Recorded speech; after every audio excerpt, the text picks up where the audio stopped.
അവരെ എത്ര മനോഹരമായിട്ട് അലങ്കരിച്ചിരിക്കുന്നേ.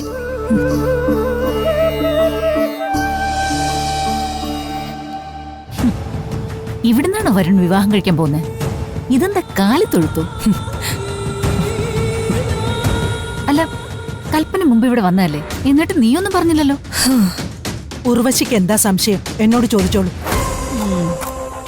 അല്ലമ്മേ, കണിമംഗലത്തെ പണിക്കാര് പോലും ഇതിനേക്കാളും വലിയ വീട്ടിലാണല്ലോ താമസിക്കുന്നത്. വീടിന്റെ സൗകര്യമല്ല, പെൺകുട്ടിയുടെ നന്മയാ നോക്കിയത്.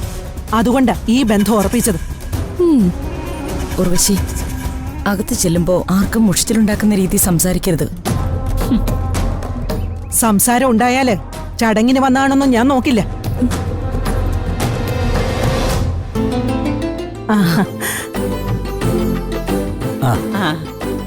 വരിക വരിക.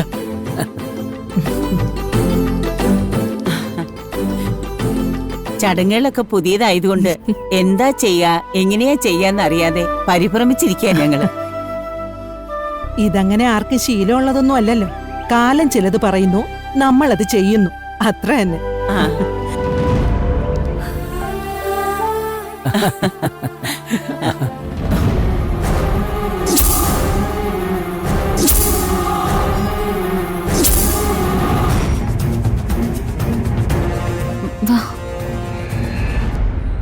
ആ വന്നിട്ട് അകത്തേക്ക് ഇരിക്കാം. വാ, വരൂ.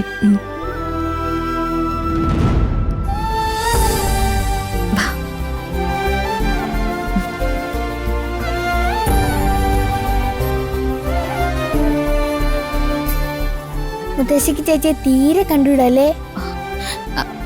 അത് മോനെ, ചേച്ചിക്ക് ഒരുപാട് കുറവുകളുണ്ടല്ലോ. എന്തു കുറവ്? ചേച്ചിക്ക് ഒരു കുറവുമില്ല.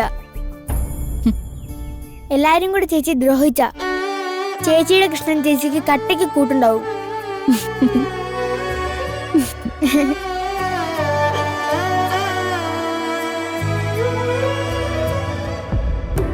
വന്നവരെ എല്ലാവർക്കും മനസ്സിലായിട്ടുണ്ടാവുമല്ലോ അല്ലേ? ഇതാണ് വരുണിന്റെ മുത്തശ്ശി. കണിമംഗലത്തെ തമ്പുരാട്ടി എന്ന് പറയുന്നതാണ് കുറെ കൂടി എളുപ്പം.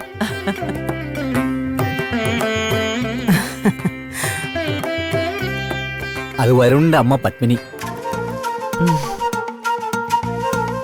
ഇത് അനുജൻ ചന്ദ്രശേഖരന്റെ ഭാര്യ ഉർവശി. ഇത് എന്റെ മൂത്ത മരുമോള് കൽപ്പന. എല്ലാരും ഇരിക്കുക. സൗകര്യങ്ങളൊക്കെ കുറവാണേ. സൗകര്യങ്ങൾ കുറവാണെങ്കിലും സൗഭാഗ്യത്തിന് കുറവൊന്നുമില്ലല്ലോ.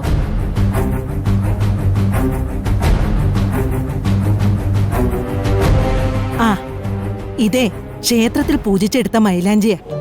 ഈ മൈലാഞ്ചി അണിയുന്ന വധു ദീർഘസുമംഗലി ആയിരിക്കുമെന്നാ ആചാരങ്ങൾ പറയുന്നത്. വധുവിന്റെ കയ്യിൽ മാത്രമേ മൈലാഞ്ചി തൊടാവൂ.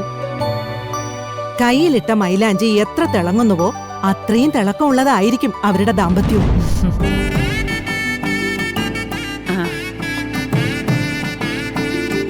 ചടങ്ങുകൾ തുടങ്ങുന്നത് വരെ ഇത് ഭഗവാന്റെ മുമ്പിൽ തന്നെ ഇരിക്കട്ടെ, അല്ലേ തിരുമേനി? ആയിക്കോട്ടെ. ആ ആ.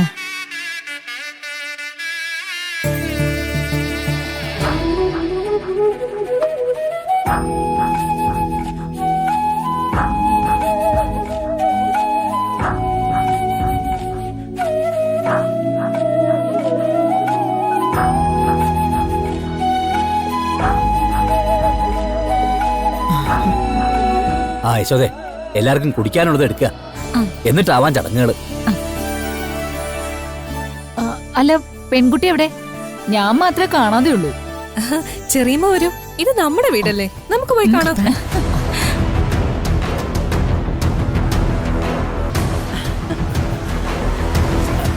അങ്ങോട്ടിരിക്ക.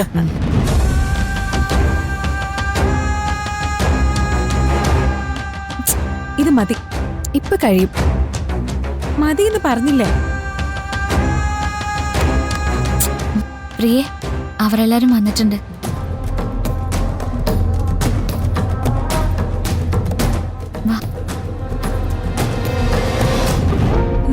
ഇതാണ് ചെറിയമ്മേ, കണിമംഗലത്ത് വരാൻ പോകുന്ന പുതിയ മരുമകള്. ഇതാണോ പറഞ്ഞത്? വീട് സമ്പത്തൊന്നും അല്ല, പെൺകുട്ടിയുടെ ഐശ്വര്യം നോക്കിയെന്നൊക്കെ. എന്നിട്ട് ഞാൻ പ്രത്യേകിച്ചൊന്നും കാണുന്നില്ലല്ലോ.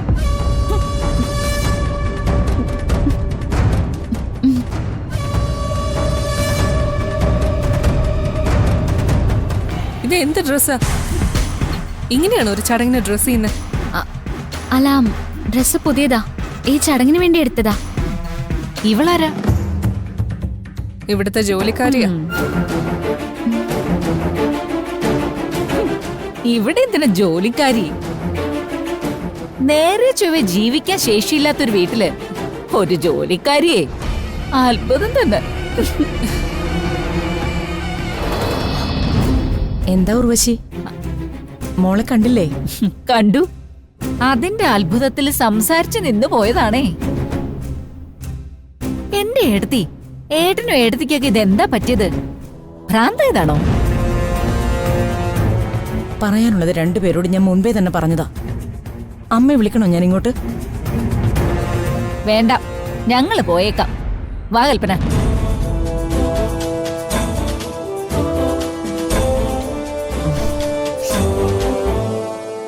അവരെന്തെങ്കിലും പറഞ്ഞിട്ടുണ്ടെങ്കിൽ മോള് വിഷമിക്കണ്ട കേട്ടോ. നാവിന് ഒരു നിയന്ത്രണവും ഇല്ല രണ്ടുപേർക്കും. വിഷമായോ കുട്ടിക്ക്? ഇല്ല. ഇനി ആരും ഒന്നും പറയില്ല, അമ്മ നോക്കിക്കോളാം. മോള് റെഡിയായി വാ കേട്ടോ.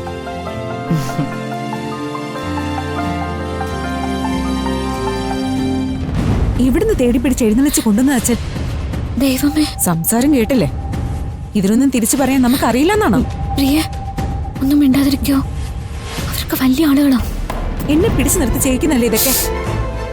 അല്ലാതെ ഞാൻ അങ്ങോട്ട് ചെന്ന് അവരുടെ മോനെ ഇഷ്ടപ്പെട്ടൊന്നല്ലല്ലോ. ഞാൻ പറയുന്നൊന്ന് കേൾക്ക് പ്ലീസ്.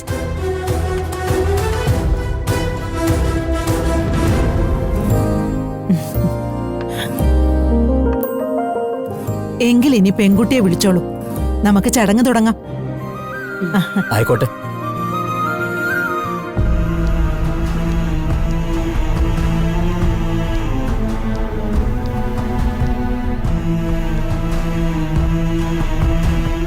കൃഷ്ണ, രാധിക ചേച്ചി എന്തിനാ വെറുതെ വിഷമിപ്പിക്കുന്നത്? ഭഗവാന്റെ കാര്യങ്ങളൊക്കെ ചേച്ചിയല്ലേ ചെയ്യുന്നത്? ചേച്ചിക്ക് ഭഗവാൻ അത്ര വിശ്വാസമല്ലേ? ചേച്ചിയെ സങ്കടപ്പെടുത്തല്ലേ?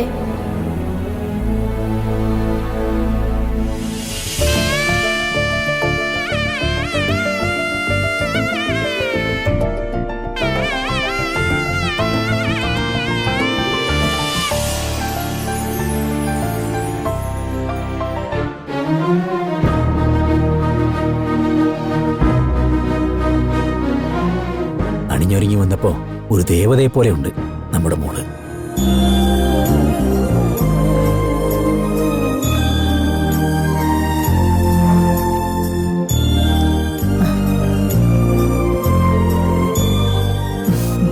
സുന്ദരിയായിട്ടുണ്ട്.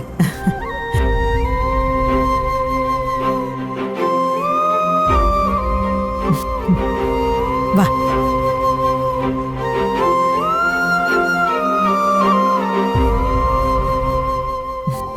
ഇരിക്കെ.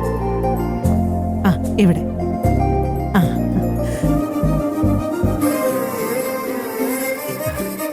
ഇനിയിപ്പോ എങ്ങനെയാ ഇതിന്റെ ചടങ്ങുകള്? ഇനി മൈലാഞ്ചി എടുക്കുന്നു, ചടങ്ങ് നടത്തുന്നു, അത്ര തന്നെ.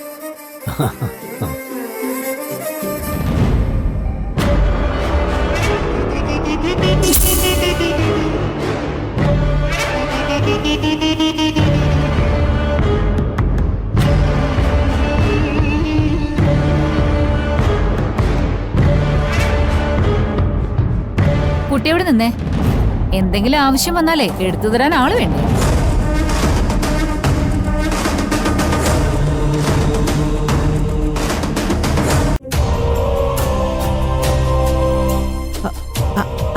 അപ്പോ നമുക്ക് ചടങ്ങ് തുടങ്ങാല്ലേ? ആവാ.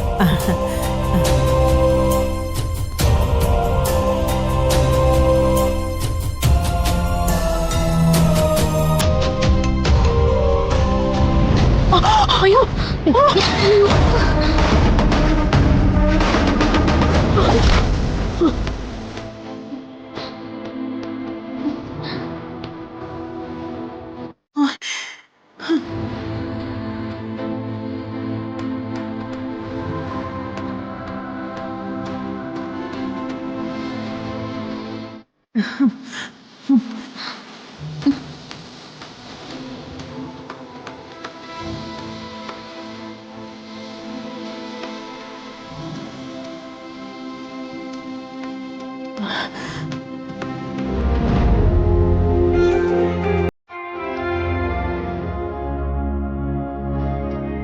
പേടിച്ചു പോയല്ലോ.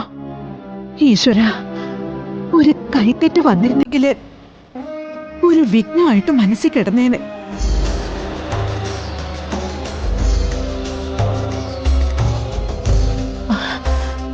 ആപത്തിൽ കാക്കാൻ ഭഗവാൻ പ്രത്യക്ഷപ്പെട്ടതുപോലെയാ ഈ മോള് വന്ന് കൈ നീട്ടിയത്.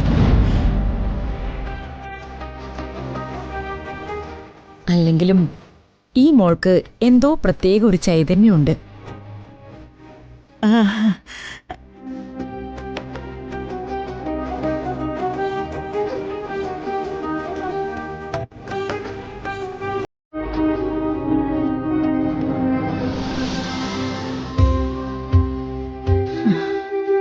ഈശ്വര.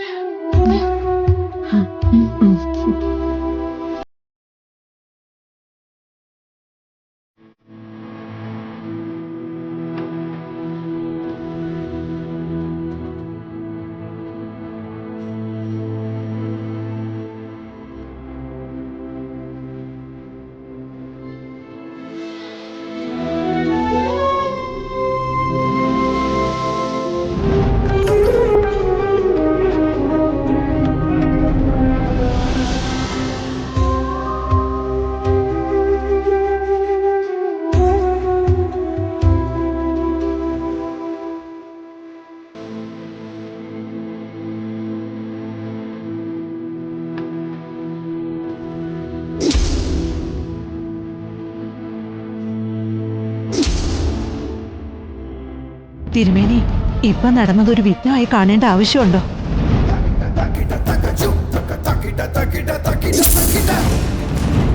ക്ഷേത്രത്തിൽ പൂജിച്ചെടുത്ത മൈലാഞ്ചിയ ഈ മൈലാഞ്ചി അണിയുന്ന വധു ദീർഘസുമംഗലി ആയിരിക്കുമെന്നാ ആചാരങ്ങൾ പറയുന്നത്.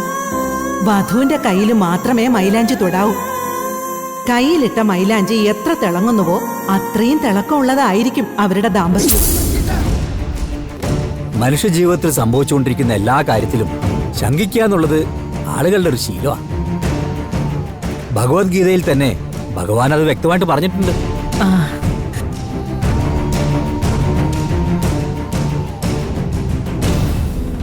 കൊച്ചു കൊച്ചു കാര്യങ്ങളിലെ തടസ്സങ്ങളല്ല, വലിയ ലക്ഷ്യത്തിലേക്കുള്ള ചുവടുവെപ്പുകളാണ് മുഖ്യം. ആ, ഭഗവാനെ. വ്യാഖ്യാനം നടത്താനുള്ള അറിവ് തിരുമേനിക്കുള്ളതുകൊണ്ട് കുഴപ്പമില്ല. അല്ലെങ്കിലും മറ്റാരും കാണാത്ത ന്യായം കാണുന്നവരാണല്ലോ പൂജാരിമാര്.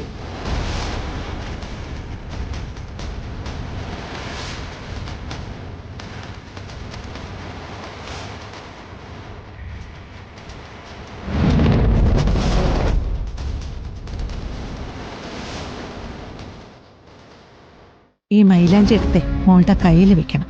ഇടിയ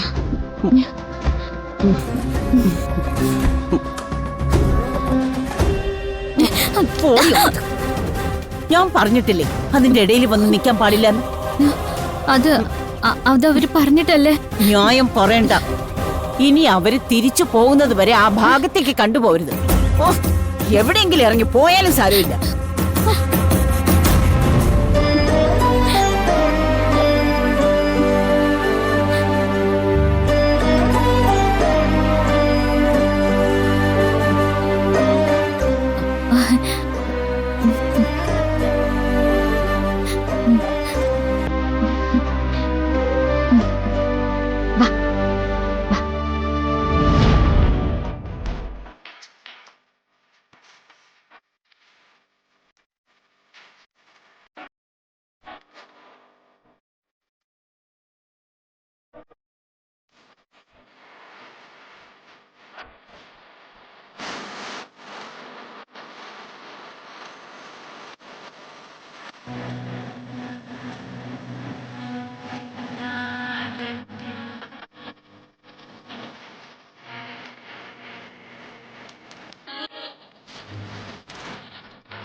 മൈലാഞ്ചി അണിയുന്ന വധു ദീർഘസുമംഗലി ആയിരിക്കുമെന്നാ ആചാരങ്ങൾ പറയുന്നത്.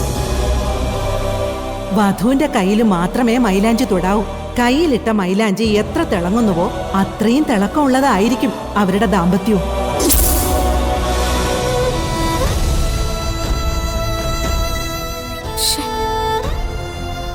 ഈശ്വരാ, ഇത് പോകുന്നില്ലല്ലോ.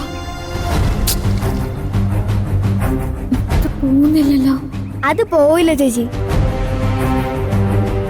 ആദ്യം മൈലാഞ്ചി ഇട്ടത് ചേച്ചിയുടെ കയ്യിലല്ലേ? അപ്പോൾ ശരിക്കും ചേച്ചിയുടെ മൈലാഞ്ചി കല്യാണമല്ലേ? ആരും കേൾക്കണ്ട കേട്ടോ. അവരെല്ലാം അകത്തല്ലേ? ചേച്ചി, ഇതെന്താ ഇങ്ങനെ സംഭവിച്ചതെന്ന് ചേച്ചിക്ക് അറിയാമോ? എന്താ? ഞാൻ ഭഗവാനോട് പ്രാർത്ഥിച്ചു ചേച്ചി വിഷമിപ്പിക്കില്ലേന്ന്. ഭഗവാൻ അറിയാലോ ചേച്ചിക്ക് വരുൺ ചേട്ടനെ നല്ല ഇഷ്ടമാണെന്ന്. വരുൺ ചേട്ടൻ ചേച്ചിക്ക് നന്നായിട്ട് ചേരും. മോനെ, അങ്ങനൊന്നും പറയരുത്. വരുൺ ചേട്ടൻ പ്രിയയുടെ ഭർത്താവാൻ പോകുന്ന ആളല്ലേ. വേറൊന്നും നമ്മൾ ചിന്തിക്കാൻ പാടില്ല.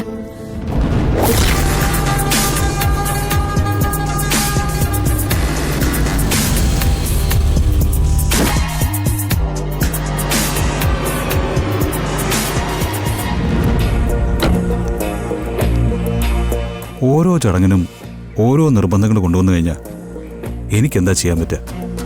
അല്ല, ഈ മൈലാഞ്ചി ഇടുമ്പോൾ എന്നെ കൂടി കൊണ്ടുവന്നാൽ എന്തായിരുന്നു കുഴപ്പം?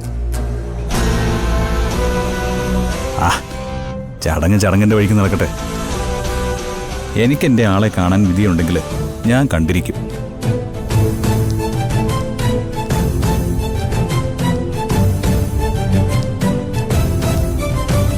നന്ദോട്ടാ, ഇപ്പൊ ചേച്ചിയോട് പറഞ്ഞതുപോലെ വേറെ ആരുടെയും മോനത് പറഞ്ഞ അതോടെ നടക്കാൻ പോകുന്നത് വലിയൊരു ഭൂകമ്പമായിരിക്കും.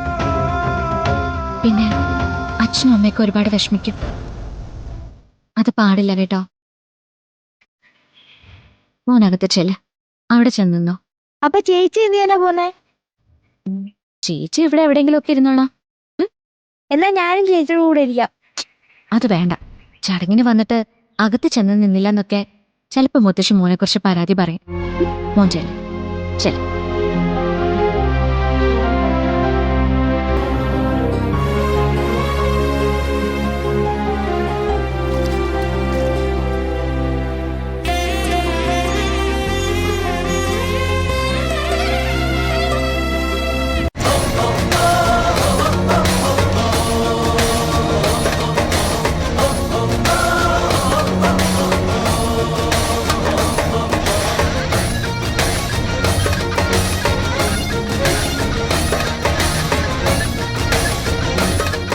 ചടങ്ങ് നടക്കുന്നതിനിടയിൽ താനിത് എവിടെ പോവാ?